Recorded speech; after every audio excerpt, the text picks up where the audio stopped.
So today we've got a really great webinar in store for you guys from Jeremy Snyder from Firetail and John Tobin from Virtual Guardian.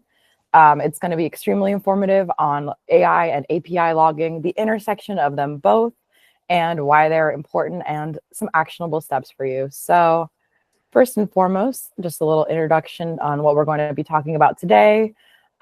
Hopefully after this webinar, you'll have a better understanding of AI, API security, the intersection of the two, why effective logging is essential for security, how to log, what to log, identifying and tagging AI-generated traffic, patterns, signals, and potential threats, and how to unify your AI and API observability in a single workflow. So before we get started, just a quick overview. You can see here what we're going to be covering. It's going to be a little 45-minute webinar. We've got a lot to go over, but we're going to try and get through as much as we can. And at the end, we will have some time for Q&A. So if you've got any questions, feel free to drop them in the chat below, and we will get to as many as we can. A little introduction from our guests. So first and foremost, we've got John Tobin, Senior Director at Virtual Guardian. John's a veteran architect, consultant, and product leader. He has lots of experience, and currently he is heading the product and service innovation at Virtual Guardian, originally from the UK, but now based in Canada. John also has extensive experience in both API security and API management, so we're going to be drawing from a lot of his experience to talk about API logging today. And then you've probably recognized Jeremy Snyder, CEO of Firetail, if you've seen any of our other webinars. He's got 13 years in cyber and IT operations, a BA in linguistics as well. He's worked for AWS, Divi Cloud, and most recently Rapid7, but he founded Firetail with his partner Riley in 2022 with the mission to secure the world's APIs and AI. Thank you guys both so much for being here. Thank you for having me. Pleasure. All right. So just to get started, I know, John, you have a lot of knowledge about API logging. So what can you tell us about API logging and really just the importance of API logging, drawing from your own experience, and about, oops, I'm so sorry. What can you tell us about API logging and its importance, and what your role has been in helping clients with API misuse incidents and building logging? Yeah, APIs are the machine front ends to all our software, right? And you know, we've gone from sort of web page apps to single web page apps that are calling API calls, and you know, traffic's gone through the roof over the last few years. So you know, understanding what that traffic is, it really is the front end of our businesses, and a lot of APIs expose, you know, critical functions to the rest of the world. So understanding what that traffic is and what it's doing is critical. Yeah, sure. Absolutely. So in regards to that, a lot of organizations only discover security incidents after it's too late. And I know that that's why audit logging is so important. I know you've worked with a lot of large organizations that had this issue. Can you walk us through like a case where you realized that audit logs made a huge difference in that regard? Yeah, so I was working with an organization a few years ago who I was sort of primarily managing their API management platform for external facing API traffic to partners and such. And I think they identified, I think it was a developer inside the company identified that one of their APIs exposed data about customers that really wasn't covered under their privacy agreement. So they weren't supposed to be sharing it with partners. Sadly, that API had been available to partners for about 6 months by the time this was discovered. And, you know, a bit of a panic, right? Company with 30 million subscribers, and, you know, you got to figure out who's been exposed. Fortunately, because of the way the external facing API management platform was built, we were very quickly able to say, well, it's only 3 partners that actually have access. But more importantly, thanks to the very detailed audit logging that we had, and the fact that we kept 13 months of audit logging at all times, we were able to actually just very quickly look and see which accounts specifically had been accessed for this API. Unfortunately, we took a problem that could have been quite big to a much smaller remediation, because we were able to see that only really one partner had used the API to any extent, and they only accessed, you know, I remember a few hundred accounts, I think. So it takes a problem from potentially being huge to a lot more manageable. And that audit trail, you know, after a security event is important. But luckily, you can use this for looking ahead and catching things early too. So yeah, Absolutely. I think that's really great explanation of why, I mean, without audit logs, you would have been completely lost in that Yeah. circumstance. So going off of that, what can you tell us about like the anatomy of a good API log? Like what are some must-haves for that? Yeah, so typically we make sure we have an API audit log entry, which summarizes the sort of event of delivering the response to an API request and summarizes a lot of detail. So we need to know sort of what, when, where, why, and who is the way I like to think about it. We can go into a bit more detail on that later, perhaps, but I'll say that, it really depends a lot on the type of protocols you're using to protect your APIs. Mhm. So if you're using, say, OAuth 2 tokens for authentication, for example, it's important to capture certain attributes of that so that we can leverage that information to look for security risks. So it's important, obviously, not to log private data and PI data and things like that in secure places, but there is quite a bit of detail that you can capture, which helps with all sorts of things, security primarily. Right. Okay. Awesome. And thanks so much for that. So from API logging, what are some of the most what are some of the differences? Jeremy, I'm going to throw this one to you. So I know with Firetail, you guys do a lot of AI. Okay. There we go. Yeah. Sorry. So AI logging versus API logging, Jeremy. What can you tell us about the differences of AI logging and how you can build on what John was just telling us about API logging for that? Yeah, it's a great question. And the reality is actually all AI logs pretty much are API logs. They're kind of a subsection of API logs for a specific use case. If you look at the architecture of AI systems and how interactions with AI platforms work, they all happen over an API in one way or the other. Everything from a user inside a web browser just asking simple questions to ChatGPT, to a software developer who's kind of vibe coding using a platform like Lovable, down to a more sophisticated use case where you have an agentic solution that's a combination of kind of proprietary application code and business logic communicating with an LLM for certain kind of queries or actions. All of that happens over APIs. The interesting thing that we've observed, though, is that what's available to the customer in terms of what they can log is different across those two kind of scenarios. From the user or the software developer perspective that I described, what you're actually going to get is the request side of an API interaction, whereas from the agentic side, what you're going to get is the response side. So think client side or server side. You're either logging what you're asking the LLM or you're logging what the LLM received and then sent back to you. There are two flavors of API logs. And so that's why we say they're kind of an emerging subsection of API logs. I will second everything that John says around kind of logging your environments for the relevant data that you can use to detect security events, everything from the most basic of PII leakage to some of the more sophisticated LLM risks around prompt injection or abuse or sequence-based manipulation of content and things like that. It's all in the logs. Right. Yeah, that makes perfect sense. And I think kind of going off of that, we hear a lot about prompt injection and model misuse, like you were just talking about, but what should we actually be logging to detect these things?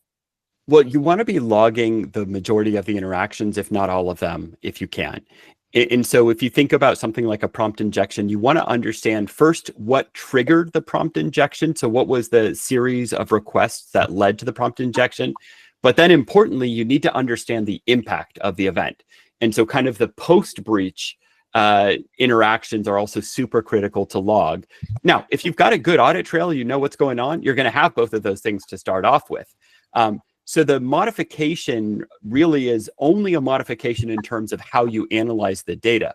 The principles of the log collection are absolutely the same. Yeah. Okay. That's awesome.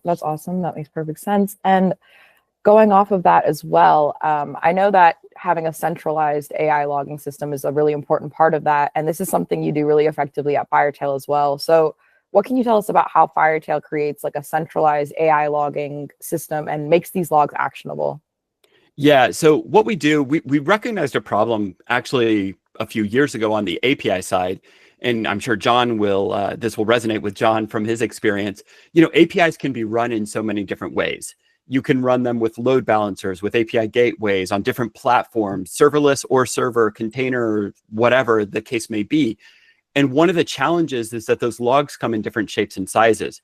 We're seeing the exact same thing play out on the AI side. You've got everything from OpenAI with its ChatGPT and GPT models to Anthropic enterprise offerings to, again, you know, the Vibe Code platforms to the AI as a service offerings coming from all of the cloud providers, Amazon Bedrock, Azure AI Service, Google Vertex, and on and on and on.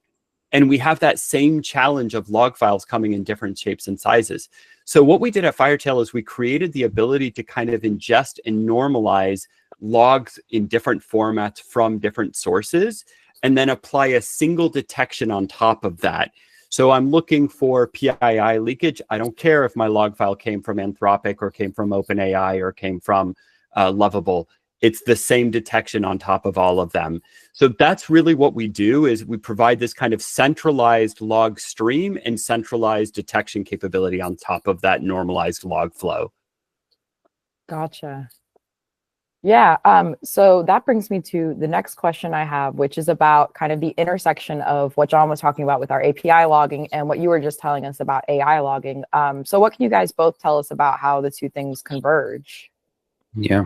I mean, I'll just say that, you know, there's no AI without APIs is the common phrase, and that, you know, we're seeing more and more API traffic because of AIs. It's not, as Jeremy says, it's not just the interaction with the models, but when you get to agentic AI, that increases traffic a lot as well. And, you know, the OWASP was just working on, well, has just delivered in February, actually, an agentic AI paper that talks about some of the mitigations around agentic AI security. And a lot of that is about visibility and keeping an eye on your traffic. There's, you know, a few sections where they recommend keeping an eye on that sort of traffic. And of course, NIST has some documents in this space, like their new 800-228 document actually talks about for guidelines for API protection for cloud native systems, talks about logging as well. So, you know, that visibility is being pushed more and more. And I think it's just increasingly important for AIs. Right. Yeah, and I'll just kind of second what John said there, and, you know, go back to what we've already kind of talked about. Remember, like, the principles of having the audit trail are the same. AI logs are, again, the subsection of API logs. The only thing that really changes is maybe some of the types of detections that you want to apply on there. And the importance, and I actually stress that this has been important for a long time on the API security side, but I haven't seen it done too frequently, to be honest, is not only looking at individual log files, but looking at the sequence of events to understand particular behavior. And it becomes increasingly important with things like agentic systems that might have the kind of the authorization to take follow-up actions. So where you have the ability for something to not only issue a particular set of calls, but then to decide what additional calls it has or makes. Again, having that flow to understand the whole kind of end-to-end nature of things is really important. And that's something that I think, like, we're not doing enough thinking about right now as it kind of collectively as an industry. Yeah, exactly. No, I think that's extremely true. And I think we're seeing this in the real world a lot as well. So speaking of, I know that this is a case study where we kind of saw both of those things play into each other. What can you guys tell us about this case and what happened here? It could have been prevented with logging, proper logging. Yeah, maybe I can start. I've spent a little bit of time analyzing this case, and I've actually talked to the company that kind of did the write-up. Kudos to them, by the way. You can see the link at the bottom of the screen. They did a great write-up and a good analysis. First of all, just to kind of set the stage for what actually started this sequence of events here. You know, we're in this kind of AI gold rush, land grab. You know, we're all in a hurry to adopt AI for fear of being left behind or missing out, right? You're hearing a lot about AI FOMO, right? And what this leads to very often is just kind of careless mistakes, you know, human error that happens in a number of environments. We saw it 10 years ago with, let's say, the first wave of enterprise cloud adoption. We've seen it in any number of other circumstances along the way, everything from, let's say, compromised Salesforce environments because people were rushing to the cloud during COVID lockdown and things like that. Speed leads to mistakes. And what happened in this case was that was the first kind of the first step in this whole process. So a customer moving very, very quickly to adopt Amazon Bedrock in this case, again, an AI as a service platform, left a set of access keys exposed in a code repository that was publicly available. Attackers actually monitor public code repositories for this mistake on a regular basis. It's something called secrets leakage. You leave your API tokens out there, things like that. So that started the sequence of events. Attackers picked up these keys, and this is something that is a little bit interesting to observe. Attackers actually know what these keys are and what they're for and exactly how to use them. So one of the things that they realized was there's not good logging on the Amazon platform for the enablement of new Bedrock models. And very often customers aren't monitoring their own audit trails in AWS for anomalous behavior. So it would be very weird that, for instance, an attacker from some other country is now using your API keys to enable a new LLM model on your AWS account. But if you're not monitoring for that, that's a real problem. By the way, those logs are called CloudTrail in AWS. They are also API logs. Just wanted to kind of throw that out there to reinforce the whole point about actually monitoring and doing something with those logs. So that was the initial compromise that allowed for the provisioning of a new LLM, large language model, on the Amazon Bedrock platform. And what they did was they were kind of stealthy. They deployed it in a different environment, a different region that the customer may not have been monitoring on a regular basis. And then they hooked that LLM up to their own paid chat service. And so they had customers on their own website, the attacker's website, paying to interact with this chat service. And the compromised customer's account is hosting the LLM and footing the bill for this whole thing.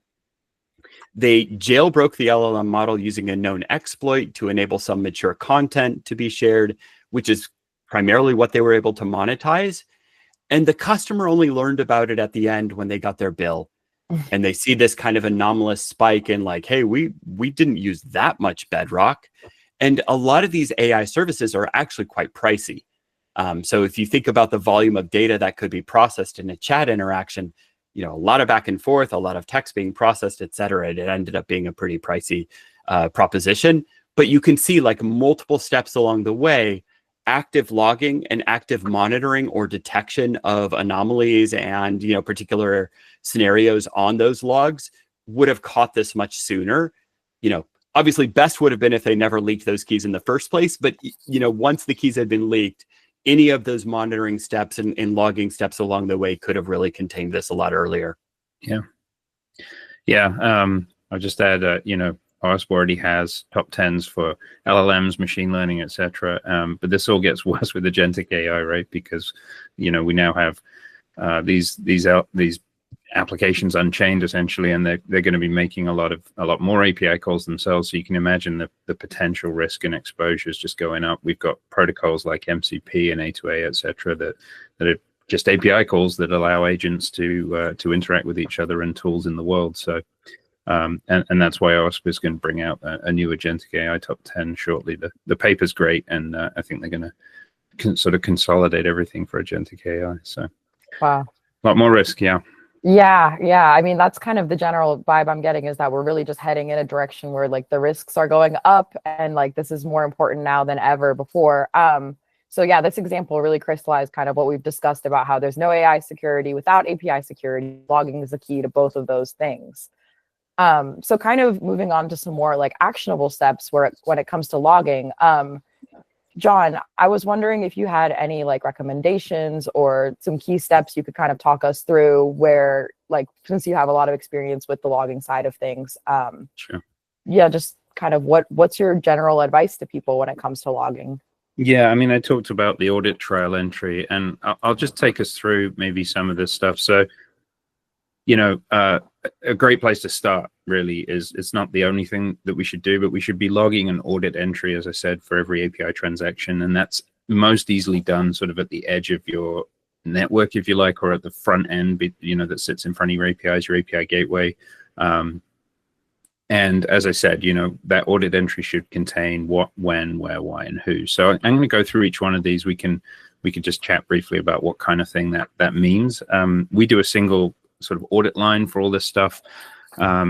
For the what, we want to know the request details. So, a transaction identifier, that can be trace parent, that can be, correlation IDs, things like that.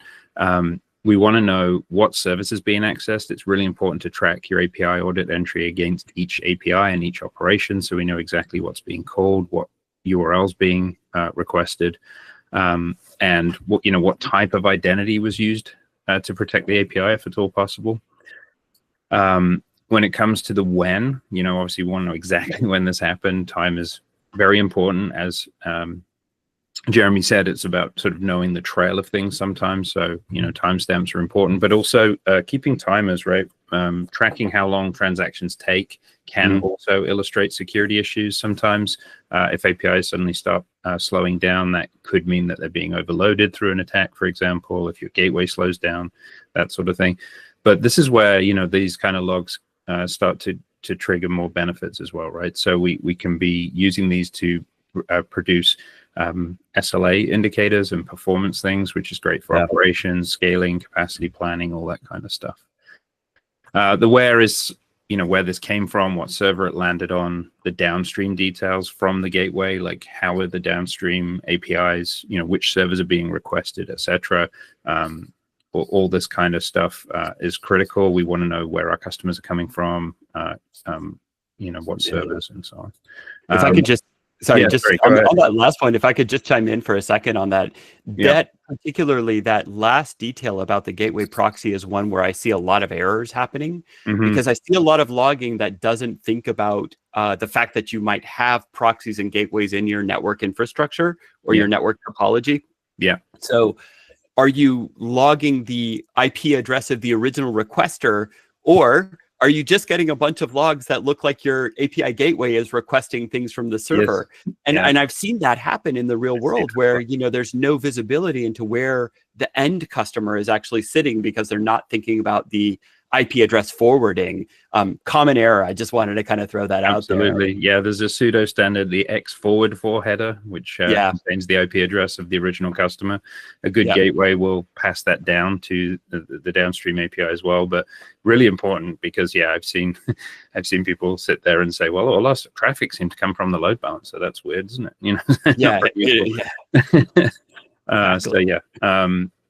There's a lot of stuff like that devil's in the details, right? And as I said, we've done quite a bit of work at Virtual Guardian on this and defining some standards around the logging model that you would fill up depending on, what you're trying to log. And I know Firetail has this abstract logging model in its tool as well. So, so the why is sort of like, why, what happened really, like the response details, the failure details, especially if we fail a transaction because of an identity reason, we want to know what that failure was. For example, if a token is expired, that's a different kind of transaction than if a token is invalid or wasn't signed, right? There's different levels of security issue in that. And in fact, timed out tokens, there's going to be lots of noise in these logs because errors happen all the time. As software, is misconfigured or misconstrued, as you misdeployed rather, and if you get to the point where your downstream API might have some problems or some errors, so there's a lot of noise in these logs, and being accurate about the failure details, at least in the log, you don't necessarily tell your customer exactly what went on. That's the wrong password, try again, but you certainly want to be clear about why the failure occurred internally. Yeah, if I could just chime in again on that point as well. This is one where we have a particular strong opinion or opinion strongly held at Firetail that this is another area that people just don't put enough into understanding the different failure reasons. So we analyze our customer data on an annual basis, anonymized, of course, and we put that in our State of API Security report that we release typically every May. Great, you can check that out. Thank you. But you'll see like a ton of failures that all fall into the same category. What's interesting about that is kind of twofold. Number one is it shows you how little error handling is built into API logic and how people kind of default to fail for this reason as opposed to any of these other reasons why the request might have been invalid. And some of the things that we don't see that I think are actually really important to understand that can trigger things like server errors is, let's say you have a particular value as a request parameter parameter in an API, like a record ID, Primary that should be an primary key that should be an integer between, let's say, like 1 and 10 million, but you're getting requests that are like -1 or ABC or like a UUID or something like that that don't match up. A lot of people will fail the request for the wrong reason and not actually pick up that that's probably an indicator of somebody attacking your API. Yeah. So if you're not failing because of the invalid request parameter, but you're failing for some other reason, you're not actually recognizing from your logs what the attack was or the attempted attack was. Yeah. And I think that's why it's really important to, have a really good strategy around logging, and, why tools like Firetail can help, because out of the box, a lot of these gateways, even the full scale enterprise gateways, they just don't do a great job. So when we get to who here, we talk about identity details, great examples there, Jeremy. But like, as if somebody makes a request and it's an invalid URL, then any gateway is going to throw a 404. Great, we're done. Thank you. You can't access this API, and that's great. But if somebody showed up to make that request with a valid identity key, a valid token, for example, it's really useful to know that that's somebody that's making a request that's invalid. The analogy I use is, if you've got a stranger in a mask sort of trying to get into your house at the door and your camera catches it, yeah, you're going to let the police know, but there's not a ton you can do. But if you know who that person is trying to get into your house, it's a neighbor or a contractor, Yeah.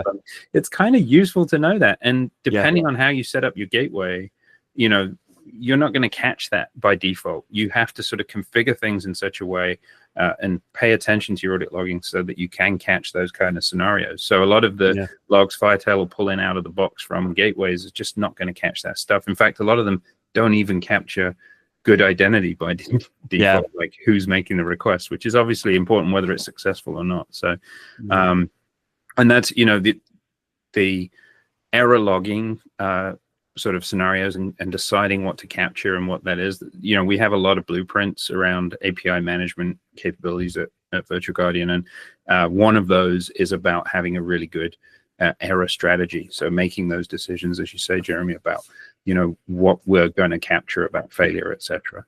So this last W is the who, is all the sort of identity info and what's gone well or badly about validating those credentials or tokens or whatever it might be.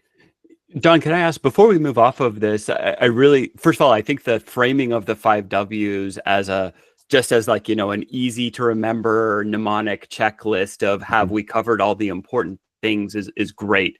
I think it's, like I said, super easy to remember. Awesome. You've worked with a lot of really large, let's say, sprawling enterprises, for exactly these types of problems. What are the challenges that you see when you go into these organizations and you frame this to them in this way, where you say like, hey, this is our strategic approach towards logging. Like, what are the obstacles? What gets in the way of getting it done? That's a great question. I don't really know. Okay. I think there's a few perceived issues that like I say, there's a lot of API traffic. People misunderestimate how much they have. So, we've had organizations estimate, 2 to 3 million a day. Reality is 13 million, etc. And I think there's an assumption that kind of logging and visibility is just happening somehow. And as I said, a lot of the API gateways or API libraries or infrastructure just don't do a great job at this. They do, they have something often, but not always something great. I suppose there's a perception of, that like keeping every transaction is almost impossible. But in today's computing infrastructure, that's just not really the case. There's lots of platforms that will help you capture this. We say get them back to a log analytics platform like a Splunk or a Elastic or whatever. Having those and keeping at least the audit entry. It's not a ton of data, right? Like a typical log entry's less than 2K to capture all of the really important and relevant stuff. We're not logging payloads by default. We shouldn't be doing that. You may be logging primary keys from a payload, etc. But so it's a good question, and I don't know why people don't realize the importance of it to some extent, right? So just to use an example of an attack last year, Dell lost about 49 million order records to what is essentially an API weakness.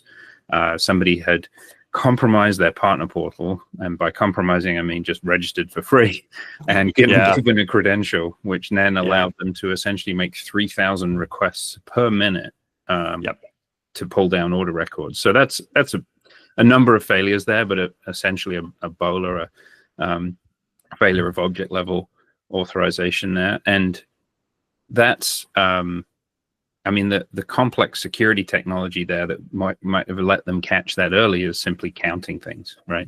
We just count the transactions happening.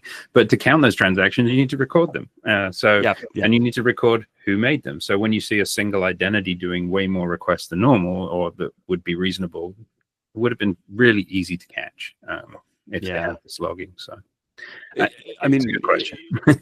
it's again one of these situations where, like, so many steps along the way, if the logging had been in place with some kind of active monitoring or detection on top of it, maybe the breach couldn't have been prevented because the system allowed for self-registration, and maybe they weren't going back to eliminate that toxic combination of no server-side authorization plus sequential integer IDs, which just makes it like so easy to scrape an API.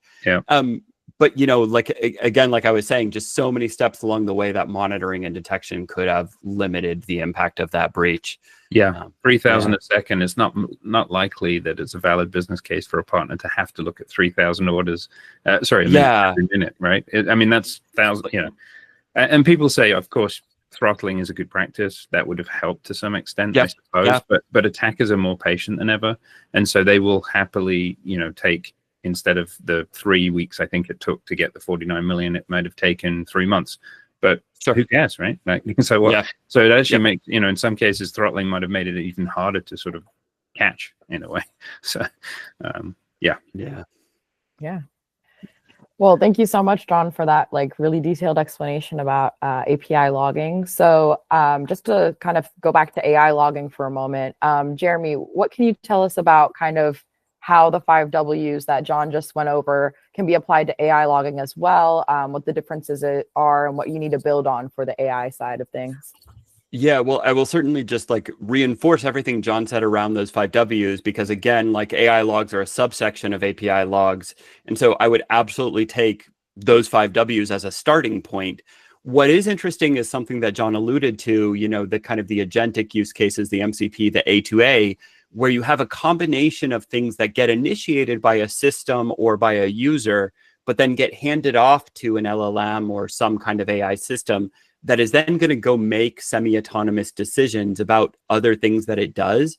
And so understanding, from the point where I hit that application and requested something to then all of the downstream stuff that happened outside of my control and outside of my purview, understanding the client type of where did Jeremy end and where did this AI agent pick up and kind of go do its own thing, to understand, do you have a good agent? Or do you have an agent that maybe has too many privileges or is not properly scoped down with the prompts that it has and things like that? Understanding, that user plus then the usage patterns. The usage patterns actually kind of goes back to that Dell example we just talked about a second ago about, scraping the API. You've got to watch out for that. You don't know when an AI might go slightly, off the rails in terms of misinterpreting its instruction set, and then might go into some very odd behaviors. We've seen enough examples now of AIs that react in unexpected ways. There was the famous thing a few weeks back about the AI that started to try to blackmail the developer who fed it a set of prompts. Now, that was intentional, kind of malicious security researcher behavior, but it's not outside the realm of possibility to really imagine that, unintended consequences can happen. And so those usage patterns are really important to monitor. I think the response and payload logging, I know a lot of organizations are on the fence around whether they want to include payloads in their log files or not for various concerns around, let's say, storing PII, GDPR concerns, regulatory, et cetera. One approach that we have seen that can work pretty well is kind of ephemeral storage of the PII in something like in memory or in a queue system until it's processed. And then you take this combination approach where you mask the PII, but you tag the log file to say like, hey, we found PII of type X in this log file. It's no longer in the log file. So you won't, let's say you identify a social security number. You know that there was a social security number in the log file. You don't know which social security number anymore because that's been stripped out. But that kind of analysis of the response of things like bodies, that is something that I think is really interesting. And again, when you take like the sum of what these AI systems might do, you want to kind of understand the behaviors of your AI systems. And it's really by logging that you can analyze what they're really doing. Yeah. It doesn't, it can give you the closest approximation to what's the intent of the system, and then what is the actions that it takes based on that intent. That's how we see it playing out. And that's actually one of the concerns that we're hearing from a lot of organizations that are building quote unquote agentic solutions, is that they just need to know, like, we think this agent is good, but you can't possibly have tested every use case under the sun or every user interaction or what might happen in every edge scenario. And things change all the time, right? As well. So absolutely. Yeah. Especially with this, DevSecOps teams pushing changes all the time. Ironically, AI is really good at helping you analyze payloads and tell you what's in it. So it's a little cyclical, but it's very cyclical. It's like kind of why we've talked about the whole double-edged sword of AI, right? Like it makes things easier while it's also constantly changing and evolving and making things harder for us at the same time. But yeah, these are some great insights from both of you. Like, thank you guys for going over all of that in detail. Before we get to some Q&A, because we have some great questions from the audience, let's just go back over a few of the key takeaways from today's webinar. So first of all, I know that, we've talked about how common API misuses without proper logging, and how AI will add, unpredictability, as we've talked about, to that, and a whole level of that. I'm assuming you guys would both agree with this statement as well. Is there anything else you want to add to that, or? Yeah. Yeah, that's right. Just start logging. Start logging. Yeah, absolutely. And especially keep it around. Hearing about how preventable a lot of these cases would have been if there was proper logging in place. It's just extremely important right now. And it's obviously not just a record, it's a source of actionable insight, right? Like, we're not logging just for the sake of logging. I think is something we say a lot. Like, we're not just doing this for information. We're trying to actually get insight into what to do next. Yeah, I'd just like to reinforce that, it's actionable for security, absolutely, and it's a massive win. But there are hundreds of benefits. Well, hundreds might be a stretch, but many, many benefits to those log records that I've seen leveraged. Operational times, like integration complexity goes up, and operations need to quickly understand what's going on, right? So I've seen operation times go from weeks of back and forth in email to 5 minutes on a phone call, literally. Being able to know what's happened. It's actionable for the business to understand what APIs are in use, who's using what, which accounts, you can extract business insights, right? If you've extracted that primary key, what business accounts are being pulled, etc. So definitely actionable for all sorts of things. How's my performance? What's my customer experience? Right. I'll just add to that, John, like, maybe not hundreds of reasons, but quite potentially hundreds of dollars worth of reasons, because Huge. I mean, probably thousands is a more realistic estimate on a monthly basis. But, one of the things we see is that, like, very often with APIs, you're kind of relying on network infrastructure, whether it be a load balancer or an API gateway, as your main source of logging. And you might not be doing the application level logging or log analysis that you would have looked for in the past for application errors, because something like a gateway will kind of gracefully handle an error scenario. But for instance, what we've seen from our customer data is we actually have seen scenarios where a majority of API logs were errors. And they were things like 500s, they were things like 429s. And, these are things that are very easily solved with a little bit of throttling on the API gateway in the case of a 429. Or in the case of a 500, you've got a lot of requests where you're provisioning compute capacity to serve something that is actually failing, whatever percentage of the time. So you're kind of over provisioned from that perspective, and actually likely failing a performance expectation of your user. Yeah. And so, capacity planning. I've actually, we've found APIs behaving at very strange windows, right? So every Tuesday afternoon between certain hours, it's slow, and the team implementing the API not realizing something's happening with the database at that time or whatever. So being able to spot those kind of intermittent areas that affect customer experience is huge for sure. Yeah, absolutely. And just piggybacking off of that, being able to get, such good insight onto your customer errors and stuff.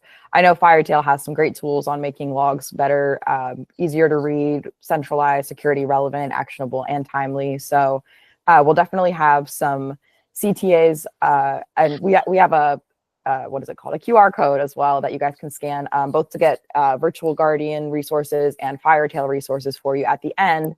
But just to move on so quickly to our Q&A, because we've got about 5 minutes left. We've got a couple audience questions. So the first one is definitely a really good one. I'm going to throw this one to John. So we were wondering what insights you can provide for enterprises on where to start to address the risks, and what would your approach be? Yeah, I'd get started instrumenting those gateways a little better. There's a ton of stuff in the cloud deployment that a tool like Firetail can pull in and help you with, and that's also something you can be doing. But by instrumenting those API gateways with the extra detail that they're often missing, that'll help a tool like Firetail, but also help you with some of the other operational stuff, and get those logs into a platform, like a Splunk or an Elastic helps a lot too with analysis, etc. The NIST document I mentioned, the guidelines for API protection of cloud native systems, has a number of architectures in, and the API gateway is a critical part of that to front your APIs, to give yourself things like authentication, authorization, surety, and that's a great place to instrument and start logging. Yeah, absolutely. And that's NIST 800.206, correct, John? 228, I think, is the new one. Yeah, it was just published in June, and it's API specific. It's but like the cybersecurity framework to detect and respond both require information, so logging is important for those. So yeah. Awesome. Thank you so much. So our next customer question, our next audience question is, how can companies roadmap their API logging or security if they don't have any good logging? Like they can just no logging or bad logging. Whoever wants to take that one. No logging or bad logging. Yeah. Like I say, same answer really. It's like, get started with the gateway, the entry points. It's good to give. Application teams often feel like they need to log things, and they'll tend to produce lots of debug type logs, right? So if you're building APIs, it's really nice to explain the concept of an API audit entry for those API teams, and give them. And if you explain the reasons why it's worth tracking this stuff, that helps a lot to educate developers as to the importance, not just from security, but for them to spot problems. But this is the benefit of the gateway wrapping all traffic, right? Is that you can get that out in a reliable fashion. Can I chime in? There's something that I think I've seen with some customers has been successful. It's maybe not a one size fits all type of solution, but I have heard questions from customers in the past that we've worked with where they actually have the kind of larger problem that they don't know all the APIs that they have. And so they struggle to know, like, hey, we don't even know where to start when it comes to API logging. And so actually maybe the first step for an organization like this could be first start with API discovery. And that could be by scanning your code repository, scanning your cloud environments, wherever you think you have APIs in code, cloud, whatever. Once you gain that visibility onto your API inventory, you can start making informed decisions about which APIs are most critical to log, which ones are external facing, which ones are customer facing, which ones are critical production workloads, things like that. Mm-hmm. As opposed to like, let's say if you're overwhelmed by the prospect of turning on logging everywhere for every API all at once, use that kind of discovery and maybe like a little bit of risk or categorization analysis as a first step to then target specific APIs that you need to dig into to go turn on logging, and go from there, if that's a little bit more of an approachable strategy that you might want to look at. I will say your tool has some of the best discovery capabilities I've seen on the market as well, in terms of scanning and finding those APIs. If you're not sure where everything lives, then give these guys a call for sure. Well, we appreciate that. Yeah. And I think we have time for just one more question. So you guys mentioned the NIST and OWASP security frameworks. Do you both have any recommendations as to which ones should be considered for API and AI logging? Yeah, well, I'll just say that a lot of those guidelines don't go into a lot of detail, unfortunately, as to what you should capture. They just talk about the importance of it largely. We've been inspired by the OWASP API top 10 to think about kind of reversing that and saying which of these type of risks could we spot from the logs, and that helps you inform what goes into those, what could go into those logs to help you capture those things. So, a lot of our work has been around deciding what to capture because of those things. There isn't a prescription out there that's really good, I don't think, and I think that's why tools like Firetail help a lot, because you guys have a model, you know what to look for, you know what's there and how to map it, and we can help you sort of improve all of that too. The real goal of I feel of an organization is to make it really hard for Firetail to do its job and catch errors, because there aren't any. That would be great, right? Exactly. Yeah, absolutely. Yeah, it's the funny contradiction of a cybersecurity tool. The most effective tool is the one that eliminates all your risks for you and then never throws any alerts because there aren't any. That's right. I'll just second real quick, because I know we're over time. What John said about the OWASP is also has informed our approach towards identifying risks that we can observe, both in the logs and actually also from a discovery and an API design perspective. And, I know we're focusing on logging here today, but the more you can actually eliminate the risks beforehand by proper API, like secure by design APIs, the better off you will sleep at night. Because again, like your alarms won't be going off all the time. What I will say is I'm very hopeful about this new NIST document. We've only started to analyze it over here.